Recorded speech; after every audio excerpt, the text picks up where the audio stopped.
একজন বয়স্ক লোক নদীর ধারে বসে আছে। একজন জওয়ান এসে জিজ্ঞেস করলো, কি গো চাচা, এখানে বসে আছো কেন? বয়স্ক লোকটা বলল, এই নদীটা পানি পুরো শেষ হয়ে গেলে আমি নদীটা পার হব। ও চাচা, পাগল হয়ে গেছো নাকি? নদীর পানি কি কখনো শেষ হয়? চাচা বলল, এইটাই তো আমি আপনাকে বোঝাতে চাচ্ছি যে নদীর পানি কখনো শেষ হয়ে যায়নি। তোমরা কি করে ভাবো যে আমাদের বয়স হলে আমরা নামাজ পড়ব?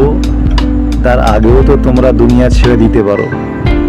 এই জিনিসটা বোঝানোর জন্যেই আমি এই যে এই নদীর পাড়ে বসে আছি। এই কথাটা তোমাকে বোঝানোর জন্যে তোমরা যে বলো যে আমার বয়স এখনো হয়নি, আমি এখনো জওয়ান আছি, বয়স হলে নামাজ পড়ব। আমিও সেইভাবেই চিন্তা ভাবনা করছি যে এই নদীর পানিটা যতক্ষণ না শুকোই ততক্ষণ আমি পার হবনি। তাহলে তোমার কথার সাথে আমার কথা তো মিল হয়ে যাওয়ার কথা। তখন ভাইপোটা বলল, চাচা, তুমি খুব সুন্দর কথা বলেছো। আমার জ্ঞান ফিরে গেছে। আমি কাল থেকেই নামাজ শুরু করে দেবো ইনশাল্লাহ। আল্লাহ তোমাকে নামাজ পড়ার তৌফিক দেখ। আর আমার চ্যানেলটাকে সাবস্ক্রাইব করবে বন্ধুরা, শেয়ার করে দিবে।